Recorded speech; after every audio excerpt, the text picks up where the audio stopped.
Eh bien salut tout le monde, c'est Urban et on se retrouve pour une nouvelle vidéo les amis. Aujourd'hui on est sur une creepypasta qui se nomme Promenade le long du quai.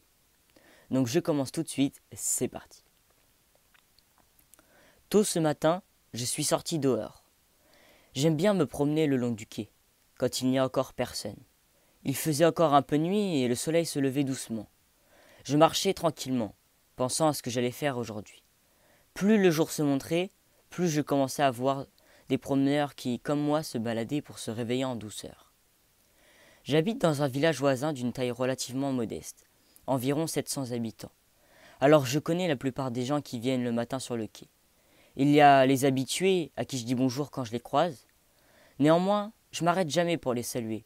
J'ai horreur de m'interrompre. Et de l'autre côté, on trouve les personnes qui viennent juste de temps en temps. Généralement, j'arrive à mettre un prénom ou à la limite un lien de parenté sur tous les visages que je croise. Mais ce matin, alors que j'étais à mi-chemin, j'ai croisé une personne que je n'avais jamais vue de ma vie. C'est quelque chose qui arrive vraiment rarement. Comme j'étais très étonné, j'ai attendu qu'il passe derrière moi. Il descendait le quai, contrairement à moi qui montais. J'en ai profité pour l'observer, car je voulais vraiment savoir qui c'était. Contre toute attente, il s'est également retourné, et c'est là que je l'ai reconnu. Mon oncle, qui habitait le village voisin et que curieusement, je n'avais pas vu depuis au moins 5 ans.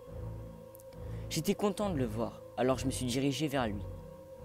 Au début, il n'avait pas l'air de me reconnaître, alors quand je me suis trouvé proche de lui, je l'ai salué, lui ai dit mon prénom, et je lui ai demandé s'il me reconnaissait. L'expression de son visage, qui était alors jusque-là un peu vide, est devenue plus amicale. On a parlé un bon quart d'heure. En fait, c'était plutôt moi qui parlais. Il se contentait juste d'acquiescer la plupart du temps. C'était agréable de ne pas se faire interrompre. Mais j'aurais bien aimé qu'il me raconte un peu plus ce qu'il avait fait durant ces 5 ans. À un moment, il a détourné le regard en direction du soleil, qui se levait presque totalement, et m'a dit qu'il devait retourner chez lui.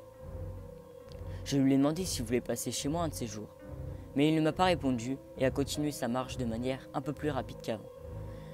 J'ai continué la mienne également, et arrivé au bout du quai, j'ai fait demi-tour et je suis allé acheter le journal, comme chaque matin, avant de rentrer. Je le feuilletais tranquillement, avec mon café. Rien d'intéressant, comme d'habitude. Mais il me fallait absolument quelque chose pour accompagner mon café. Il ne me restait qu'une page à lire. Celle des avis d'obsèques. Le nom de mon oncle y figurait.